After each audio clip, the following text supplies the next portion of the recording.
All right, well, again, we're gonna get started, and I'm really thrilled about this panel in particular. And, I must say I'm geeking out a little bit to be able to moderate it because what we have here today are three folks who are just doing great things in terms of designing weapons, which are used not only for educating military personnel, but are publicly available in many cases and are played by hobbyists as well. So this is really exciting, and this is again part of the gist of this conference, bringing together sort of non-traditional. So that's what we're trying to do here. So the way this panel will go is I'm going to introduce each of them momentarily, very briefly. Each of them will get 8 to 10 minutes to talk, and then we'll open it to questions. Now, as I said, I could geek out on this and ask a million questions all day, but I will refrain from doing that. But please, ladies and gentlemen, ask questions. Right? This whole thing is supposed to be interactive. So I'll do it if I have to, but I would much rather hear from you. And if there are, where are the Georgetown students here? Raise your hand. Are you here yet, or are you still eating? I'm still getting coffee. All right. Well, when they show, are there any students in the room here? Yeah, you don't count. All right. Well, so those students, I will call on you as a good professor will. In fact, if I don't have any questions, so listen and ask them. Okay. So we're going to start as we go through with Ian Brown, who works for Group W, and I'll introduce Ian real quickly. Retired Marine Corps officer, CH-53 pilot. This is pretty cool. Lots of combat time in Iraq and Afghanistan. Published author, has written not only countless articles about wargaming, but a new book, a new conception of war, which is really exciting. And I'll have to pick that up. We'll do that later today. And he's designed a number of interesting games, one of which I learned about online, Maneuver Warfare, the card game, which, if I recall from the LinkedIn posts I've seen, is designed for individual Marines and potentially soldiers to keep in their cargo pockets and be able to think about maneuver warfare. So he'll start. I'm going to introduce everybody, and then we'll turn it over. Next to Ian is Sebastian Bay. He's here at Georgetown as a adjunct faculty member, and also the advisor to the Georgetown Wargaming Society. Full-time employee of the Center for Naval Analysis, which is a great organization. You might not know this. I actually worked there in the 90s. I was the Navy's liaison officer there, and it was one of the best jobs I ever had. So it's a great organization. Sebastian has done just a lot of amazing work on wargaming over the years, and I think he's probably best known for the design of Littoral Commander, which is an amazingly successful game designed to teach multi-domain warfare to professional military audiences. Started out with Indo-Pacific, and now there is a European version, so which is exciting, focusing on the Baltic. And then next to Sebastian is Mitchell Land, who is the Chief Technology Officer for Hobbyist, but he's also a war game designer himself. He is responsible for the next war games, which I mentioned in my opening comments. There are many of them.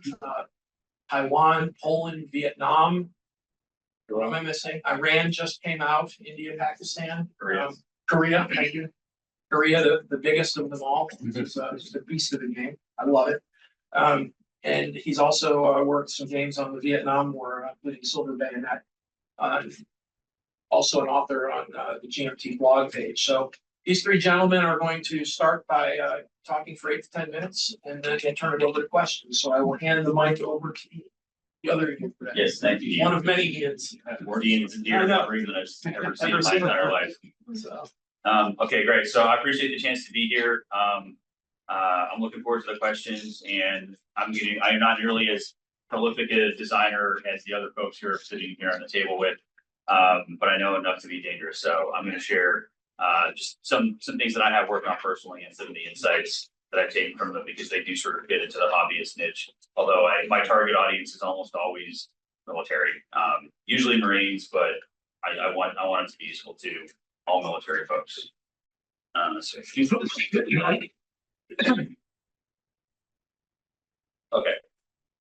So to frame this, we were given a bunch of questions to kind of look at from the hobbyist perspective.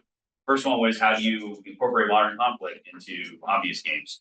I thought about some different ways that I've done that, and I kind of came up with three main themes for how I've approached it. First is, you can game what's happening, right? Look at the world around you. Sadly, there's a lot of options to choose from in the world around us to turn into a board game and put on the table. An example of that is, again, I'm going to reference Sebastian a lot because he's something of a standard in the, at least the PME community, for how to do gaming that helps teach and how it's relevant. So you can see that's his game up there, Littoral Commander. But in trying to capture modern things going on rather than waiting for the next expansion to come out, which I'm very excited about, by the way, especially my wood block set. I've built a number of scenarios based off Littoral Commander to capture things that are going on. So this is one example of a scenario I built as a counter piracy scenario where it's a mixture of boothies, of sort of pirates we used to see out the Horn of Africa, with a little mixture of like narco drug runners mixed in there too. But to give players a Littoral Commander a chance to do some asymmetric stuff against an asymmetric adversary in a commercial game, just based on what I was seeing around there. I've also made some modules for Ukraine as well in the Littoral Commander system. Second theme was sort of like game what you know and share it. So Ian, other Ian 1, 2, 3, we'll figure it out. Mentioned I was a C-53 pilot. Again, Sebastian was putting together a collection of games focused on Indo-PACOM stuff, and I thought I would love to get my giant, slow, ugly, dirty helicopter in there for other people to play with. So I came up with a game based on some of my military experience, just moving stuff from point A to point B, and you do it over and over and over again. And it's not terribly exciting, but it's actually very important as a logistics connector, especially in the Pacific region where everything's far away and weather is one of your biggest enemies. So weather is your adversary in this game. And then the third theme was gaming the what if. I'm a giant nerd, and I always like to think about random stuff, weird stuff in the near future, far future. But I think that examples like we have, created the Next War series here, those are all what if, right? And potentially in the near intermediate term. The last design I have up there is something that was sort of, it's kind of today, maybe it's a little bit like farther off in the future, but it's a game based off of research I did on the Foo Fighters in World War II, which took me on a really interesting thread into the unidentified aerial phenomenon of today, where you have, it's you no longer have, boys you took away from, the farm turned into pilots, and they're flying with at night with new radar technology that's kind of new to everybody. We have multi-spectrum sensors that can cover huge parts of the EM spectrum, and we still don't know what a lot of these things are. So I have a working design right now called "What the Deep Is That Thing?" that's based off a radio transcript from a pilot who saw that and said that. And it's kind of I'm not getting into are they aliens, are they not, but it's something that's unidentified, and the player has to use a sensor fusion approach to merge different aspects of the EM spectrum to lock into how that UAP performs so that you can try and intercept it and shoot down and look at it from this. Okay. Things that are hard to game. That was another thing that one of our questions. And I've come to three kind of jump to my mind. One is influence. It's a popular, it's a very common term. Like, we want more influence. We want more of it with our friends and partners. We want our adversaries to have less. How do you quantify that? That's really hard. So again, Littoral Commander has a way to do that using influence meter. I sort of expanded off that in my scenarios by having individual influence pools where influence is no longer zero sum, but it's something that you approve, and then it becomes something that is multi-relational to multiple factions out there. So red and blue and the pirates can all gain influence doing their activities, and then at the end you see who sort of has the biggest influence pool against the other, and that has locations. Another hard thing to gamify is the will to fight, right? Everybody talks about it. It's really hard to put that on the table. In my maneuver warfare game approach I took was I made it an extremely literal condition for victory, where you track will to fight. You start with a full allotment, and then over time, your actions and your opponent's actions in the game will slide that tracker up and down. So the assumption is like you can lose will to fight, but you can also regain it and that flow goes back and forth over time. So the tracker allows you to have that flow. But as your will to fight starts getting lower, now you need to start thinking about more actions on your own end to recover that, which may take away your ability to have more freedom of action against your opponent, because now you have to start worrying about yourself. And the last thing is kind of hard to gamify is human processes. But from some of the work I've done to that book, looking at, again, medieval warfare, everybody who knows anything about medieval warfare, you at least know about OODA loop. And so I took the OODA, it's a human process, right? It's not a thing you can touch. It exists in your brain and in the collective brains of your organization. But I tried to make it something you can touch anyway. So the OODA loop is now essentially the cycle of how you take actions, where your actions will go through the different stages of the OODA loop. It's sort of, you do something, you recover, you see what happens, you get postured for the next action. But by having that little step, that little delay in the sequence of actions, that creates opportunities for your opponent to smack your OODA loop and disorient or degrade it or knock it back. Conversely, you can do things that get you efficiencies in your OODA loop, so you recover your actions faster to do something on the next turn or set of turns. All right. One of the questions was, how do you incorporate military games? Again, Sebastian and I wrote this a couple of years ago. I've shamelessly stolen it. I'm not going to repurpose it, but a lot of the things you can do to incorporate it into the military, they're not complicated, and they're also not terribly expensive. It really takes where is it in there? It's time and energy is the sort of the base requirement. And good thing about people in the military is we don't always have lots of time. We have lots of energy, right? We can find the time if we're energetic about something enough. So I like to point that out because, like, yes, money is nice to do stuff, but you can also get, patrol commander or next to work for, $60-$70, right? That's not a big cost in the grand scheme of DoD things. So the money should not be an issue. You really need people with time and energy, though. All right. Last thing, and I was a little concerned that I'd be going kind of dark here early on, but with some of the opening comments here, I think this actually dovetails nicely, and it gets into a more serious aspect. And something that I personally think is pretty important is this gets into the why. We started off today with why do we do the wargaming, and then Ian, you mentioned war is a human endeavor, and I think that those things that are hardest to gamify, with will to fight, influence, human processes, are also those things that are most important and vital to put a war games, especially games you are putting in front of people for an educational purpose, where you're preparing them that they might have to do that someday. So they need the chance to experience those human things now.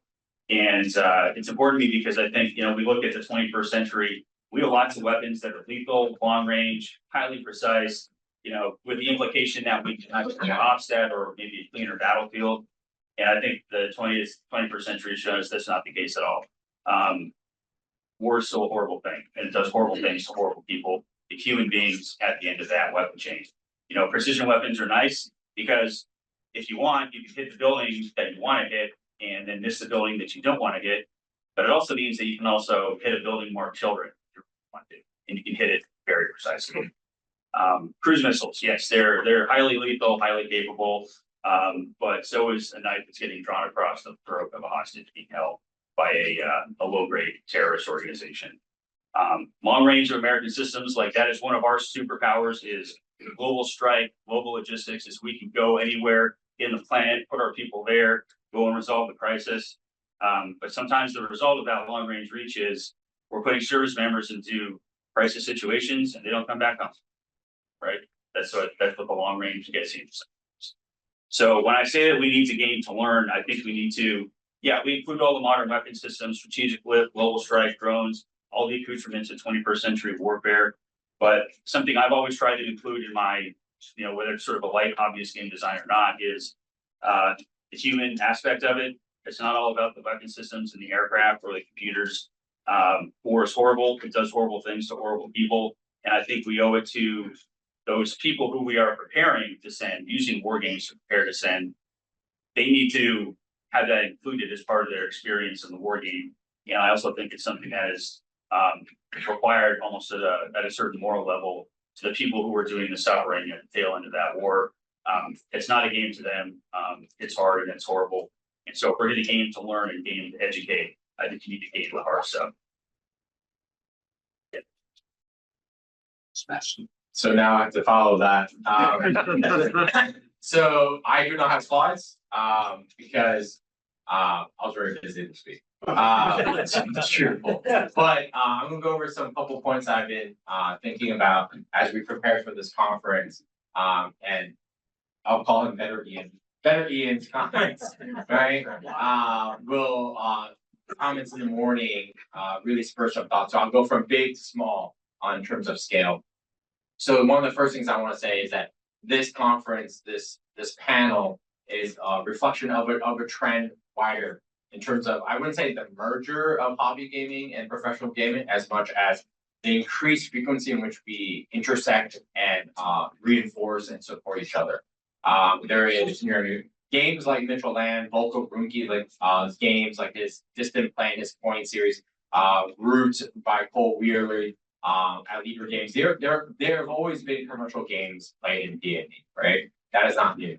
But it is increasingly more so like Mitchell and Volko and others where the commercial world is merging and coming to support our side, right?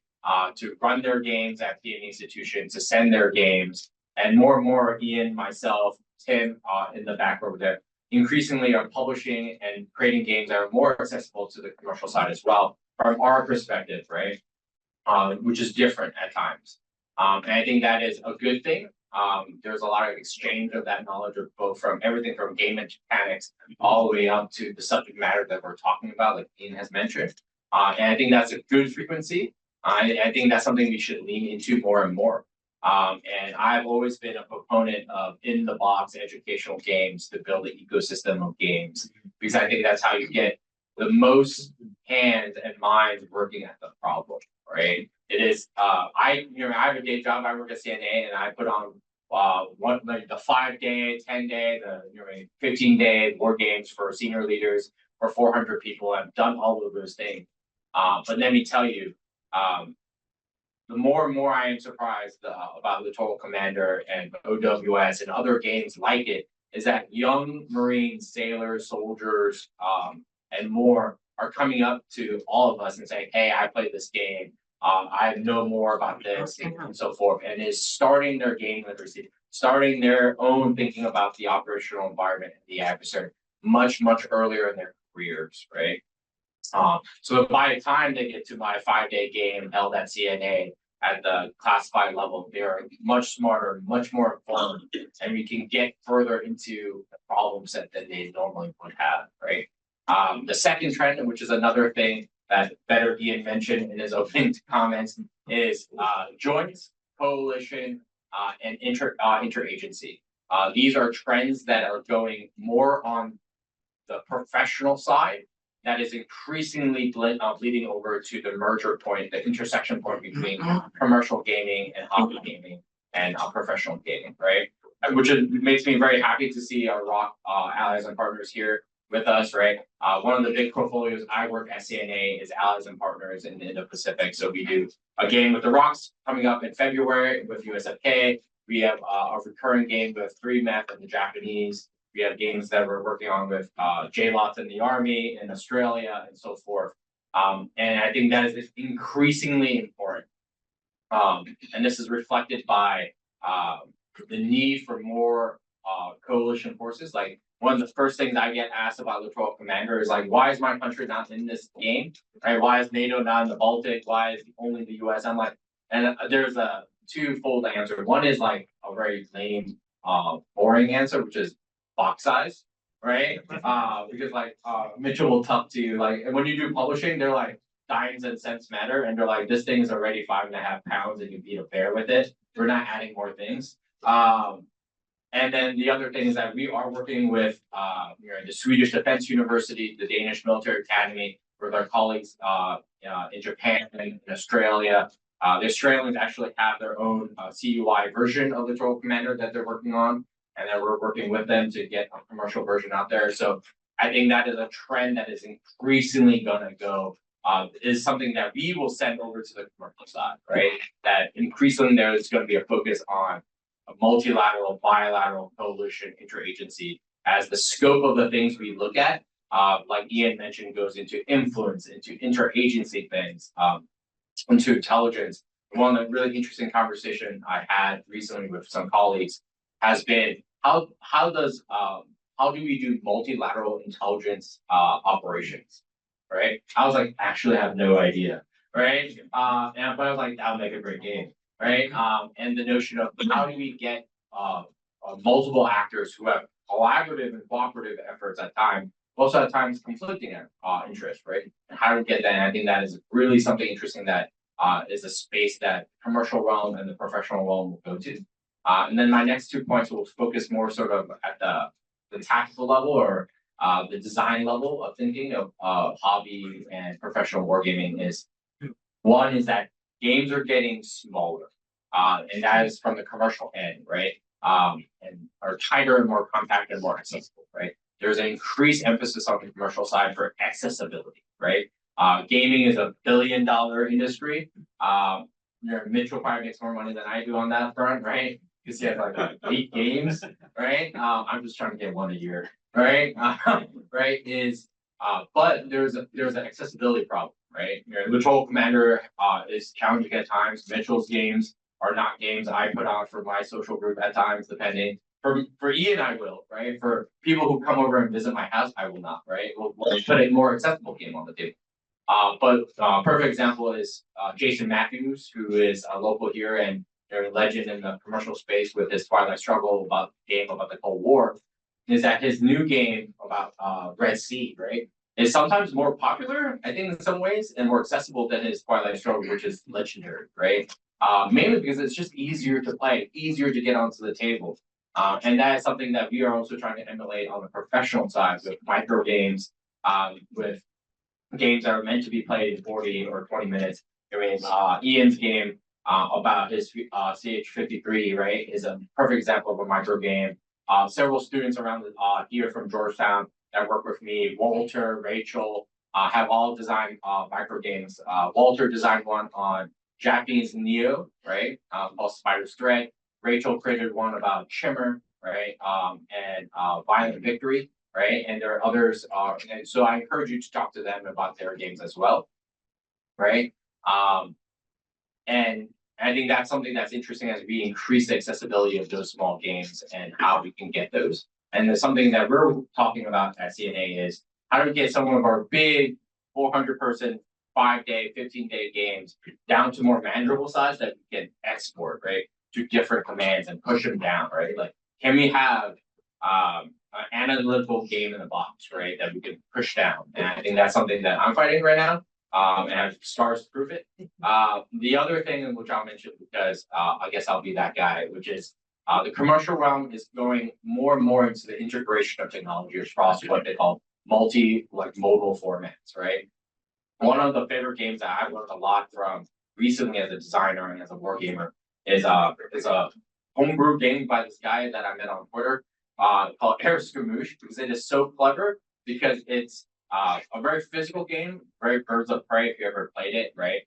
But at the same time, most of his rules and like there's really complex interactions and stuff that he puts on an app, right?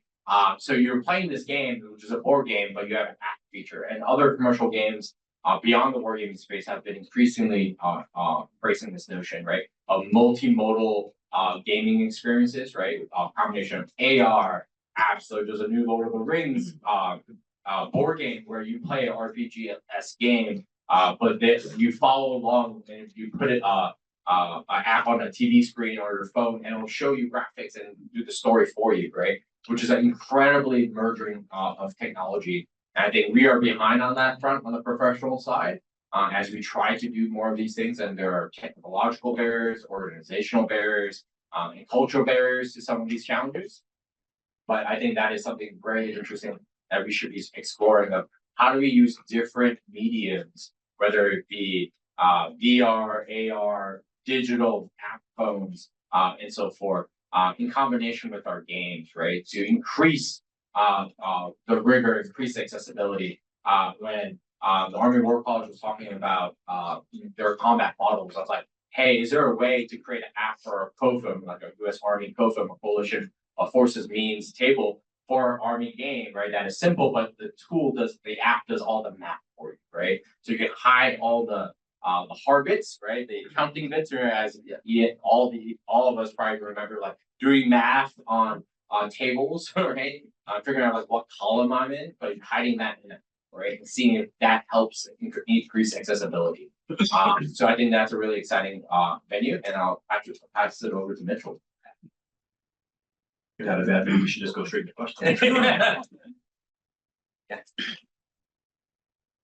Like Ian, I need slide this bunch. Good morning. So apparently having war games according to is a thing now. So one of the questions at the end asked us to talk about is how do you incorporate modern conflict into the next war game. So I'm coming at it from a different perspective, I think, from these two is commercial businesses. Well, and obviously different, but also just my background, although I am former service, I was not DME, none of that. I don't have that professional experience to do that. So this is all hobby gaming stuff. So part of it was abstraction from when you're designing the game is what are you abstracting? A couple of you guys both mentioned we had exquisite systems. So is the enemy. But how do you abstract that into something that can be played in a format relatively quickly? Might be not very quick to play, but quicker than some of these other ones, right? That you're just trying to figure out how to abstract and what to abstract is part of the difficulty because there are a lot of different things out there, a lot of different systems that interact in different ways. So then it comes down to rolling on charts and tables and just figuring out, okay, well, this modifier for this is roll die, and that adjudicates it yourself, right? One of the other things for me was just aggregation of decision space. So as Ian will attest, the next war sequence of play, if you don't know what that is, we talked about it, but it's very long, very involved, very intimate. So part of my goal is to give players the challenge of figuring out which lever to pull, which button to push in order to come up with a good result in the battle space. So if you're focusing on, I'm not trying to get too specific in the game, but if you're trying to enter the littoral space in Iran, which is the most recent game, well, what do you have to do to enable that? How do you knock down that Iranian A2? What do you do about control loops? What do you do about all this stuff? What levers do you pull? What buttons do you push? Aggregating all that into a decision space for the player is where you get some of the complexity, some of the fun. And I should have mentioned that, one of the primary focuses for obviously commercial war games is fun. Players have to have fun. Otherwise they're not going to play. And we're a commercial business. We want you to buy the game, right? So sometimes we'll go back to the abstraction. We need to abstract some of that detail out so the players aren't mind-numbingly obsessed with, well, I did this and then this and this. Finally I rolled die and there was no effect. So you have to, from our perspective, we need to liven that up for life. And then the final thing is scenario. So obviously my games, I've picked scenarios where call them hotspots or whatever, that people are interested in gaming. Nobody's really too interested in gaming the future border war between the US and Mexico. Right. But so that's why why I pick these certain hotspots to game, because people are very interested in it. And that's where the scenario comes in. My games are all, after all the talking is done, it's kinetic. There's no diplomacy, there's no economics, there's no any of those other things. It's all warfighting. It's strikes, it's combat, it's naval interaction, those kinds of things. Except the players want. From the commercial perspective, they don't really care about some of those other things, right? I apologize if I talk fast, it's just how I am, plus I know I'm comfortable. So one of the other questions was wherein lies the difficulty, and I talked about it, of incorporating modern conflict. So one of the things for me, and as Ian knows, I've published a bunch of supplements to the games because the order of battle is constantly changing. It's next war, it's future, it's 10, 15 years in the future. People are buying new stuff, right? That was not on purpose about the Apache. But it happens, right? They changes get made, one of the supplements the candidate had not decided which fighter to buy yet, so we included both sets of fighters that they were looking at. So that was a very tough one for us. There we go. Oops. Cyber AI, that is very, very hard to incorporate into the world. I did publish a cyber module twice because I did think I got it right the first time. It's just tough. These are obviously aerial drones, but any kind of unmanned system. It's just hard to, in my perspective, to model in a commercial board game without having little counters and stuff. So then go back to the initial slide of abstraction. I've abstracted most of that stuff. Right. So from a reconnaissance standpoint, everybody's detected. We just assume, or at least I just assume, everybody's got drone, everybody can see everything. Go ahead, right? But at an operational level, that's different. At a tactical level, it might change. But my games are all at a much higher level, I would suppose you could say. And then the last one, beams and bullets, logistics. For the most part, commercial wargamers don't like that stuff, right? They don't want to figure out how to move this amount of ammo from here to here, or challenge of moving a BCT from its location in the States to Taiwan or Korea or whatever. It just shows up, right? To model that, there are games that do it. There are commercial games that do that. OCS, for one, you're actually moving supply. You don't know what that means, ask me later. But it's just hard to model that, but it's a very important part of the operational environment that commercial games tend to just hand wave, right? So how you address that when you're designing new games is something you're gonna have to figure out. Oh, cyber. Apologies to Sesame Street, but one of the things that I found just in designing the next war things, that none of these things are like Nagorno-Karabakh, Israel versus Iran, Hamas, Hezbollah, right? Ukraine 2014 versus Ukraine 2022. They're all playing out different. So one model isn't going to suffice to do them all. And I'm sure you've heard all models are bad, some are useful. What I find interesting is that at the end of the day, and I think you might have said it, it's a human endeavor. And so some of those things are still constant across it. And that's why the Next War series, they all play the same from a rules standpoint. But you'll have to approach them differently because of the scenario. The first slide. The scenario dictates how things work and which levers you might have to pull or which buttons you might have to push to get the desired result. And then lastly, and yes, I know the irony, avoiding death by PowerPoint. So one of the last things Ian asked us to do is how do you incorporate these games into PME? My game in particular is a very long playing game. Difficult, not impossible to incorporate. But whenever I get asked this question, I do get asked it a lot. The primary one is use local gamers that you have. There are a lot of us out there, hobby war gamers. This is our bread and butter. We play these things all the time. We understand the rules. We understand how to operate the game. Leverage that if you can in your community or wherever you happen to be. Get those folks in to help you learn the game, teach the game, maybe even play the game so they umpire or adjudicated play. Let them run the mechanics while your folks are just saying, I want these guys to go back. And then, the umpire does that and then tells you this is what happened. And I know that's a thing already in PME, but that way you don't have to learn next. Let the folks who already know how to play do the mechanics. And then you guys can focus on this is what I want. This. And then the last thing, and at one point I had improvised adapt overcome, and then I was aware that the audience was not Marines. So ad-lib. One of the things I think, not to have something back, one of the things I think in my games in particular, there are a lot of things you can change to make it match how you think the world works. So there's an efficiency rating on every unit. You can make that higher or lower as you need to model certain effectiveness in troops. If you don't like a particular rating, just change it, right? My advice would be don't be afraid to mess with the model, right? All models are wrong, so we're useful. So if the model doesn't work for what you want it to do, just change the model. You can still use the framework of the game, right? But change the model to match what you need.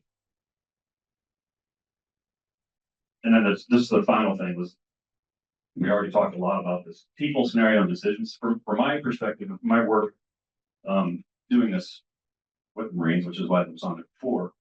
It's more important to set the scenario right, but the bigger result from using a hobby game was the AAR afterwards and talking about what happened. And talking about things like what was the effect of losing 4 divisions? That's a lot of KIAWI, right? So talk through that, work through that. What could you have done differently? That kind of. So I think that's pretty much all I had. One questions. All right. So again, I want to turn it over to the audience because like I said, otherwise I'd ask questions all day in this. Yes, like say 2 things. There's no I in Ian. And also, I don't put Ian in my so joke for the Army crowd. But please, if you have questions, let's get to them, or otherwise, okay. Rob Tabor has a question. Wait, Rob, let me get your microphone. That way we can. And I'm not kidding to the students because if there are no questions after Rob, I'm just gonna call on random students. Then I'll ask questions. All right, good morning. I'm Rob Tabor. I'm from TradeAct G2. This is not a planted question, I promise.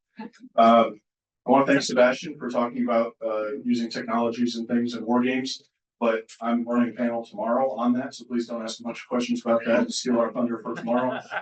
My actual question is for Mr. Brown, the other Ian. You were talking about horrible things happening to people in warfare. Mr. Sullivan talked in his opening remarks about being proud of sinking a U.S. aircraft carrier. 5,000 casualties that comes with. In my experience in wargaming, we go through all of these fights. We've had the medical community with us, and they will pull out this awesome spreadsheet that lists these staggering numbers of casualties, but we never humanize it what you're suggesting. My question is, what recommendations would you have for the community to be able to actually absorb and understand the valuable points you're making?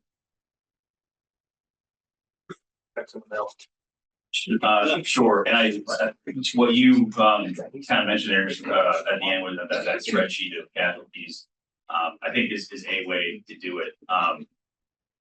It's in the games where I've tried to incorporate that stuff. I don't want it to become like the only focus because then it overwhelms the other learning objectives you want to happen.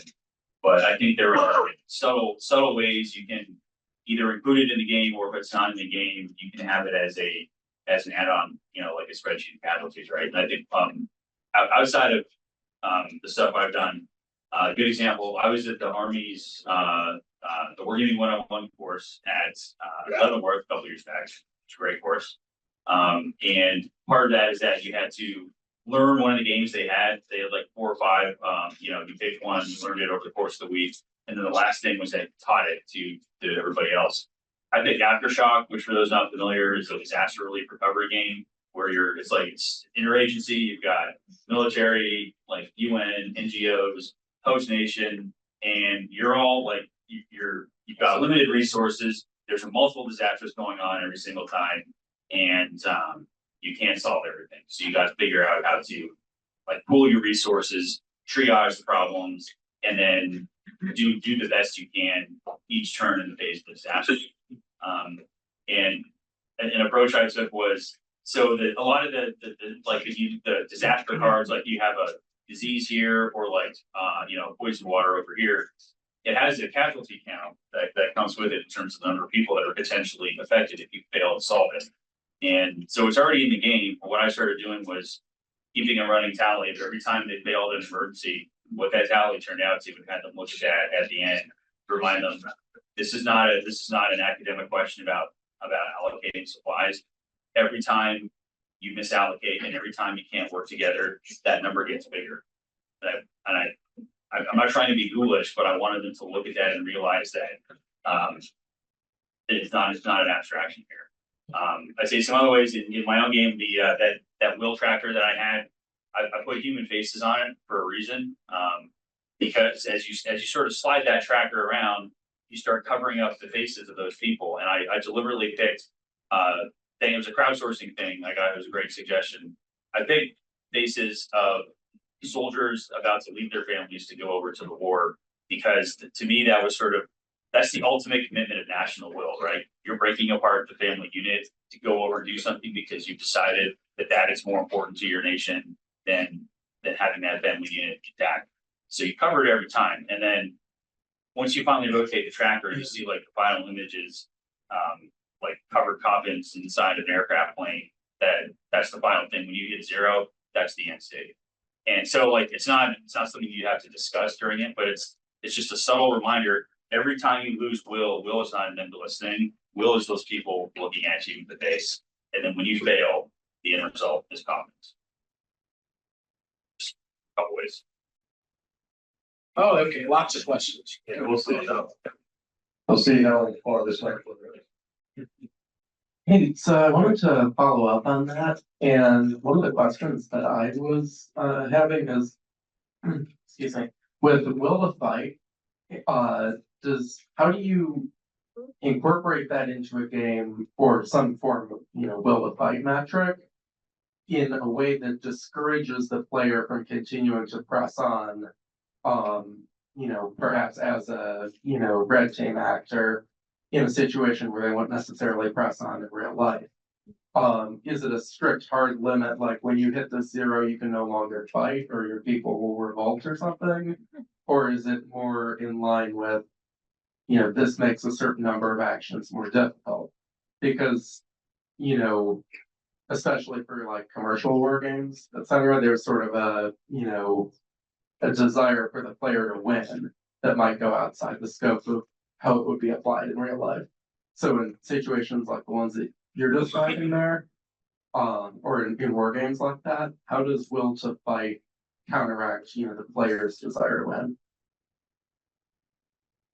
Like, real quick, so I can say one thing, I don't know what this works for. Our next panel is gonna discuss Will to Fight, so please don't let that affect your answer, but just for the audience to know, we will have some of that in the next panel.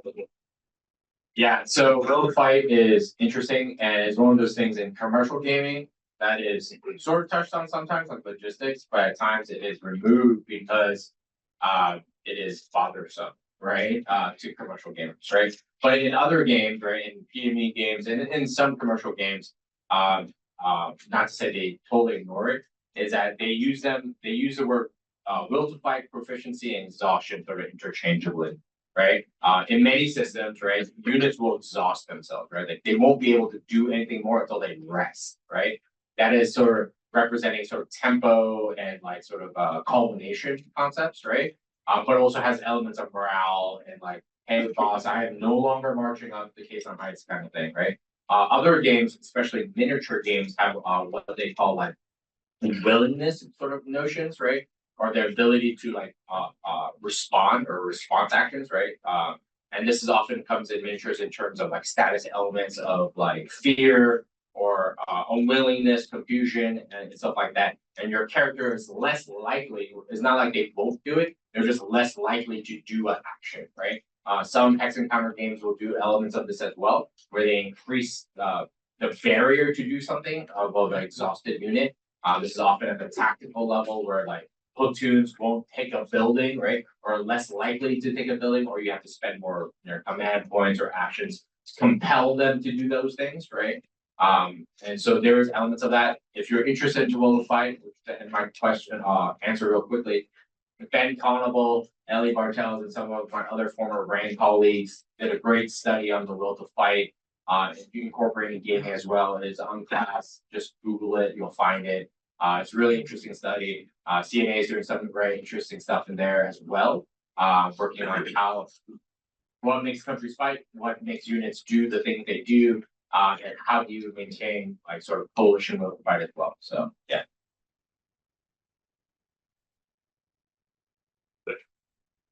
Go ahead.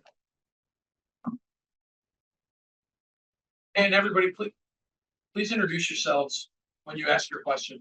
Hey, John. Hi there, so I'm Josh with the US Army War College, and so one question I have for you, Mr. Lang. I'll It just goes in and out, but it's for the live stream. Just Oh, okay. So the question I have for you is, with commercial games and like you talked about with commercial and professional coming together, because commercial sacrifices representation for fun, how do we avoid that happening when we want to talk about the difficult issues like logistics or shimmer or casualties and whatnot? One thing I've seen is a lot of people pick up commercial games and run them without understanding the differences for PME. So as kind of commercial designers or people using commercial games, how can we get it into people's heads that there's a difference and here's how we apply it better? Could you briefly paraphrase that so we can? Easy question. Yeah, I think that's a tough one. I think it goes back to what I was saying. At the end of mine is don't be afraid to add this, right? To that it doesn't have too much game. The problem becomes you have to very deeply understand the model of that commercial game in order to make those changes. And that's where I think the difficulty is going to come in. You're going to have to understand how, for instance, the next world model actually works before you start tweaking things, moving things around.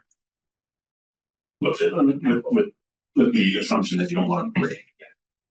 I mean, at the end of the day, from the commercial side, it's a game, it doesn't really matter, but if you're using it as a game purpose, I think you're gonna have to understand how the model works.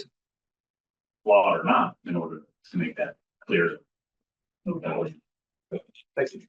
But I want to pivot back to the will to fight. In the next war game, it's a lot of what Sebastian talked about, I think, about a tactical level, at an operational strategic level, what you'll see is victory, right? Because again, in commercial games, there has to be a way, that's all. So, but a lot of the ways in commercial games is, and specifically in next war, is both sides accrue victory points. If there's a big enough margin with those victory points between one side and another, in my game, you start rolling on the table of, well, they just automatically surrender. It's automatic. The margin is too great that basically those people are undone. I'm surrendering, you've won, it's over, move on to the next negotiation. Is it in the game? That's the concept behind it. Next. Actually, I'm just gonna add real quick on that, and because when Mitchell talks about sort of tweaking the game, he actually encouraged me at one point, because I play his games a lot. I actually wrote a blog post for GMT, sort of introducing some ideas to make Next War more multi-domain. And I would have never even thought of doing, actually Mitchell encouraged me to do it. And I don't think I wrote the game. I certainly don't understand game mechanics as well as any of the gentlemen on this panel. But I think it added something a little bit to it. And then he went and released a new addendum, which actually just came up with some spectacular rules for like cyber and space, and really brought it all together. So I think don't be afraid to make it meet your needs without breaking the game. It's great advice. Sorry, over there. I guess it's me.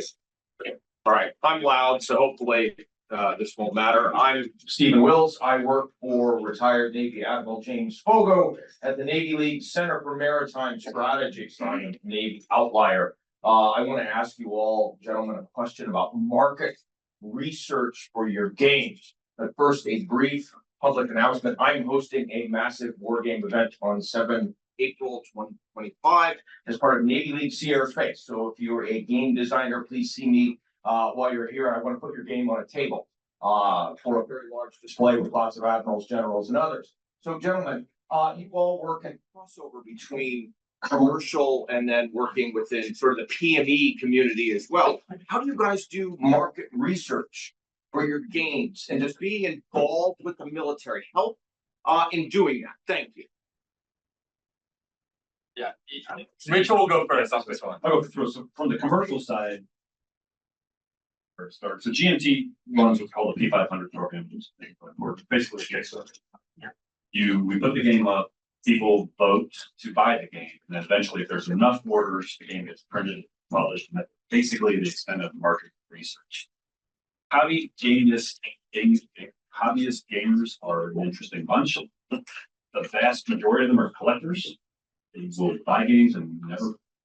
I mean, right? You get in the hobby, it's just a thing, right? But from the standpoint of what you're asking, we don't really do a lot of market research other than that P5, the Kickstarter type. Hey, it's up here if you want it. Put your order in, and then if it ever gets printed, we'll charge you. That's the extent of the market research. Is it got enough orders to get printed?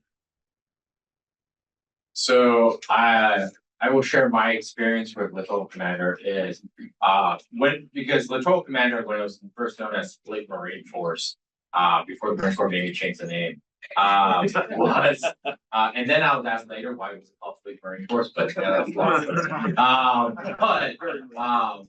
was when I went to publishers for the first time, I was like, hey, I'm an educational PME game, sort of, you know, aimed at both hobbyists and sort of like professionals. They were like, we don't think they'll sell, right?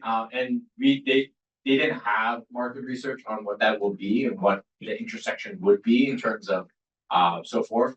I will say though, even though there aren't like market research documents publishers will have, they will see the numbers of how their projects work and how other projects work. And even for the P500, like there used to be the 500, like was like the base order that GMT needs to break even.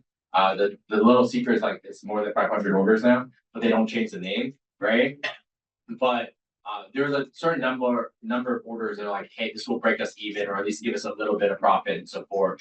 And they are things that, for example, publishers will ask you to do because more and more games that are popular or sell well have. Like for example, when I was shopping around the Troll Commander, almost every publisher asked me for a solitaire version. Because they're like, oh yeah, wargamers don't have other people to play games with. I'm like, that's the point of games. Right? And they're like, can you make a solitaire version? And I was like, no, absolutely not, right?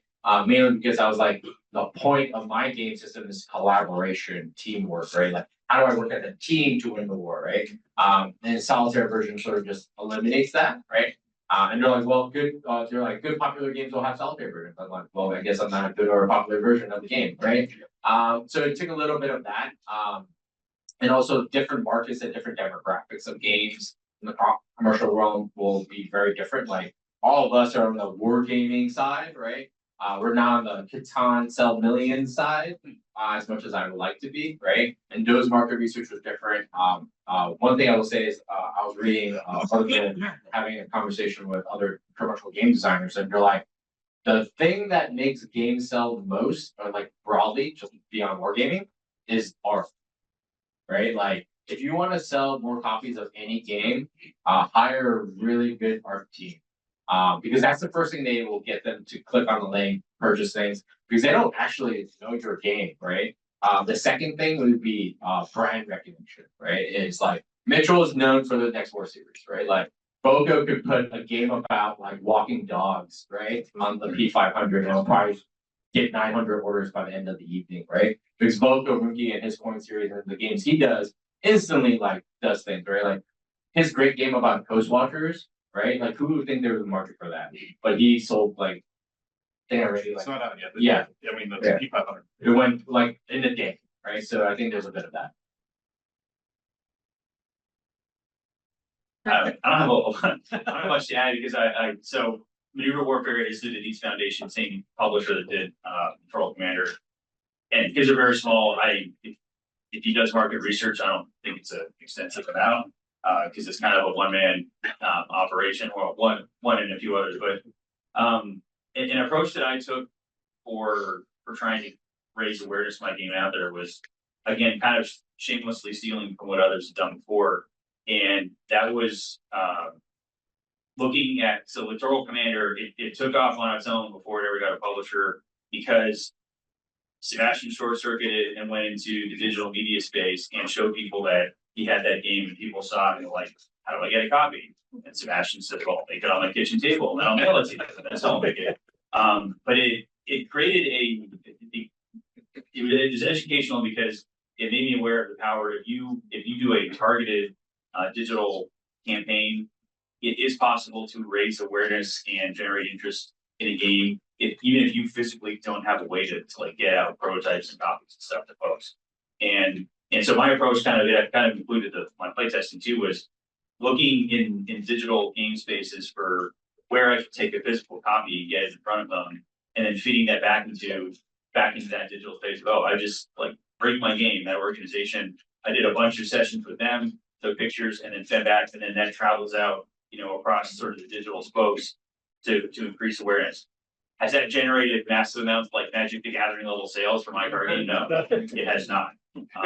But it has. It's the sales that are in there. I have physically put the game in front of a limited number of people, largely as part of playtesting. The sales are a result of people seeing the digital messaging and getting that digital message in front of the right audiences with some targeted thought about how to do that.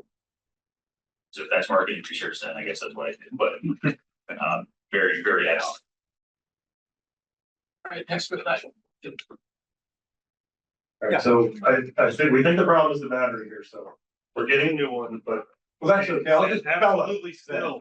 Stand absolutely still, at attention, all right, very good. To go back, if I may, my name is Tim Smith, by the way, I'm with the Office of Naval Intelligence.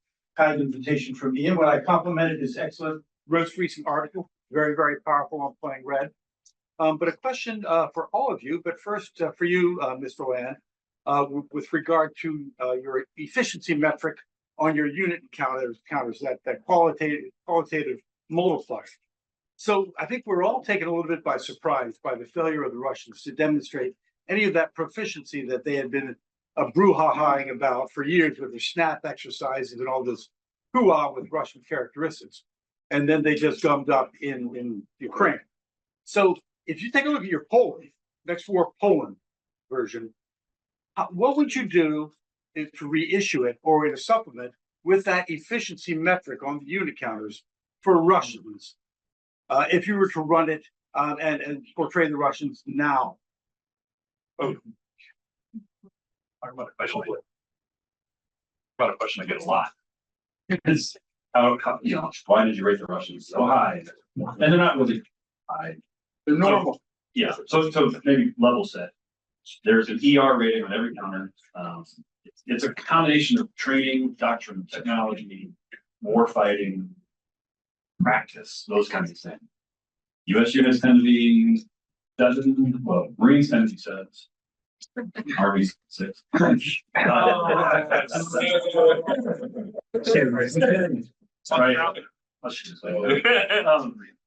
Generally speaking, most nationalities are around 6, 5 or 6. Most of the Russians, I think, 5, some 6s, depends on the estimation. Now, remember, I'm coming from a commercial space. I can only go off of what I have available to Wikipedia or whatever your other totally unbiased source. To answer this, so there's a range. To answer the question, I think it's a very long discussion for one thing. I posit in the games that there are lessons learned. So that's why I didn't, because so Poland has already been reissued. I did not change any of the efficiency things. I changed a few kickback, but not a lot. The assumption is that the lessons were learned, changes have been made, and that raised the level. If I had to do it again, I might re-evaluate. I think that's an interesting discussion of how much of the reporting coming out of there that I had access to is just TikTok work, right? Is there efficiency really that bad or not? And I'm not making a judgment on that right now. I don't do research, but that's what I would do. I would probably lower it if I had to, maybe, or just make it variable. I don't know. Look for that in the next supplement game to make the variable efficient. And that actually goes across the board because right now it's a single number that tries to encapsulate a lot of things, right? And that's very difficult to do. Realistically speaking, I mean, there should be a range. Every nationality should have every unit. Like, rewind that a little bit. Most units in the game are brigades. Every unit, no unit across the board, but not all going to be 6. Not all going to be 7. Not all going to be 8s or 9s or whatever the number might be, right? I mean, you might have a National Guard brigade that comes out, and this is no disrespect. I was in the National Guard, but they might come out as a 3 just because they just don't have the training, haven't been to. So, but you might have one come out of the NTC and say, hey, I've been trained up, now I'm a 5 or 6, whatever, right? So having a variable system is probably better, and that's where we go back to the additive. If it doesn't meet your need, just change the number, right? One thing I'll ask is one of my favorite mechanics from the commercial game is old game actually. It's called Panzer Group Guderian. It's about the Soviet Eastern Front. One of the reasons I love about that game is it has both variable and static like sort of proficiency rates or combat strengths for the game. The German units are all sort of high level, you know them straight up. But the Soviet Unions, you don't know their combat strength until like you throw them into the fray. So they're all like blank with like sizes. You see the NATO size, but So you see a brigade or a division, but you don't know if it's like a 10 or 12, whatever, until you like chuck them into battle, and then you're like, oh no, this guy's a 4, right? Right.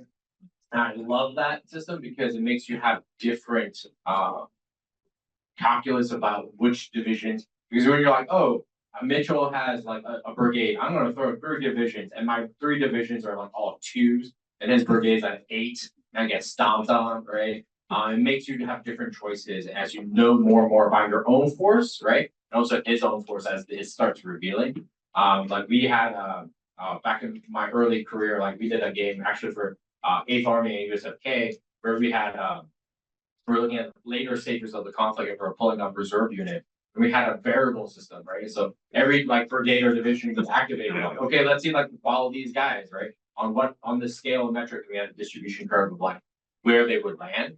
And that changed how we thought about it, right? We're like, oh, like we got a good one. And we're like, oh, we'll put them here, right? Kind of thing. But they don't know if it's a good one or not until they check themselves, right? So it's something I borrowed from a commercial mechanic. I think that's a really good question and a challenging one, and it's something when I was still at Marine Corps University and Russia invaded Ukraine. I think Tim Barrett there was there at the time too, and kind of between OWS, Littoral Command, well, then FMF and DOPACOM, we started looking at building out, Ukraine scenarios with respect to games. But then as the Russian performance on the battlefield was so different than was sort of expected. I think we talked about how do you make a good human player bad if the opponent in the game is bad? Like how and it goes back to like the red playing blue, right? How do you if red is playing, if red makes bad decisions in the real world, how do you put a framework or a mechanic onto a good blue player so they play badly? That's really hard, and there's ways of doing it in my card game. I try and I make there's a leadership quality for all the units that is lower for all of the red cards, so it's harder for them to achieve certain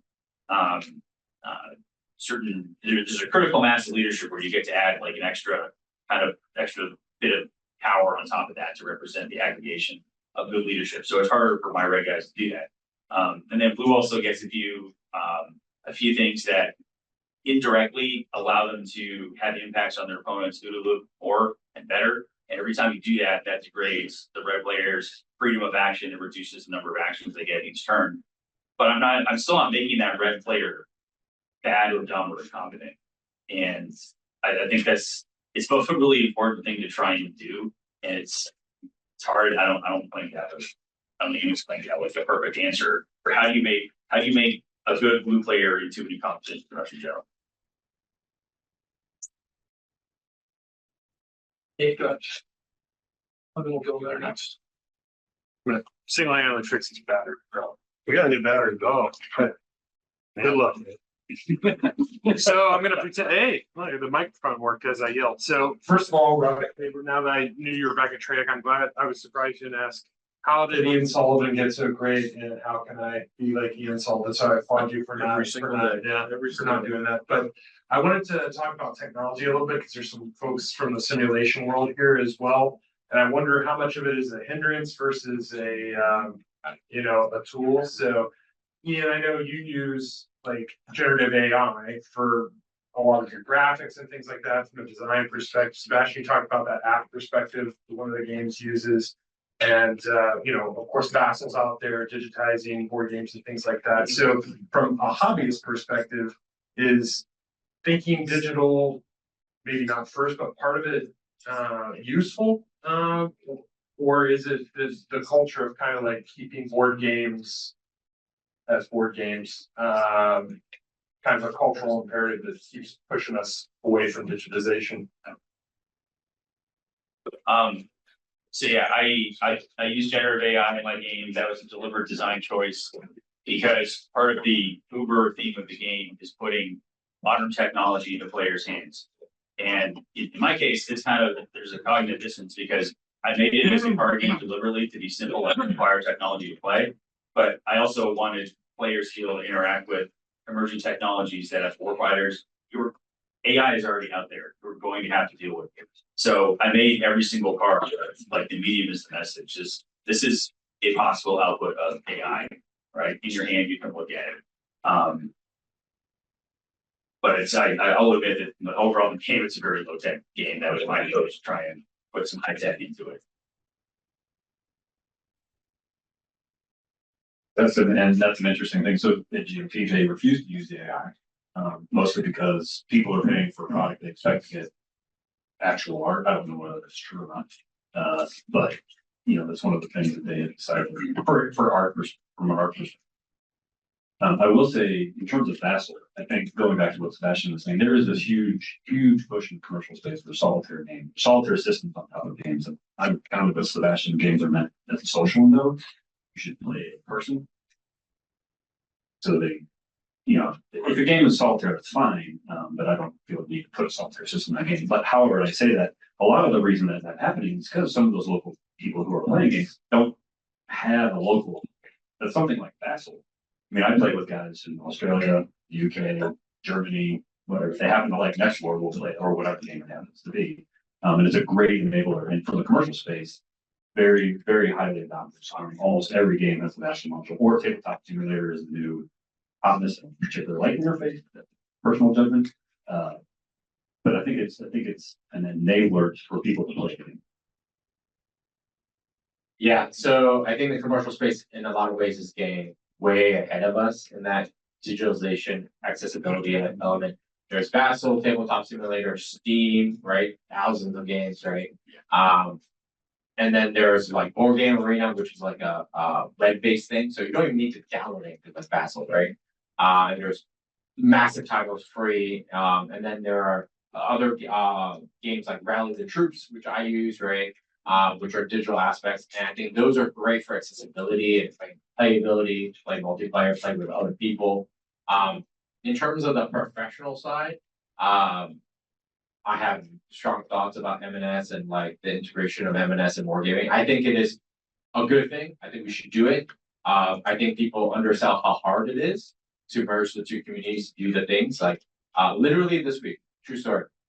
I am filling out paperwork to get access to AppSim for work, and I am killing a small forest of trees, right? To do so, right? And we're FFRDC, we're CNA, like it is hard, right? And we have tried to work with some of our government partners, right? And like Naval War College and CAA, and it is sometimes really hard, right? To get access to M&S or even other games. Like I've worked with a colleague of mine where he and I are friends. And I was like, hey, can I get this game? Maybe we can digitize it or maybe do something with it. Maybe I can use a component of it. And he's like, oh, I can, it's distribution, whatever. I'm like, oh, why? I was at the game, right? Right? And they're like, this is the rules, right? So I think a lot of times we get in our own way with sharing data, sharing information and so forth, right? And I think that's the problem. And I think that can be overcome. But it's a hard slog, right? And in terms of like technology itself, I think the hard thing is how do we get technology applied to classified games, right? It is very hard, right? I have my CIO at CNA, like I think he hates me personally. Mainly because I asked him to do a bunch of things, right? Like we're trying to get a digital game via DigitalOcean, like one of our micro games on our website. It has been 8 months since I've been trying to. I finished the game in like 2 weeks, right? Designing it, right? And it takes me 8 months to try to get it on our public website, right? So it's been a struggle. I think that's the hard part. But I think you just have to push the door open the first time, and it gets easier and easier. And like one of the things like Tim Barry is doing like DigiCat in partnership with Nywick with Pack, right, which is awesome, right? I think those kind of partnerships, we're trying to do stuff with Track, right, with M&S and sort of modeling and sims as well. But it is a lot of it currently depends on like personal relationships, right? And that's a bit of a hard thing. All right, I'm sorry, I was told that was the last question. So well done to everybody. You all jumped in and prevented me from asking questions, which I'm a little bummed about. But I'll talk to you on break. So if you would just please join me in giving these panelists a round of applause.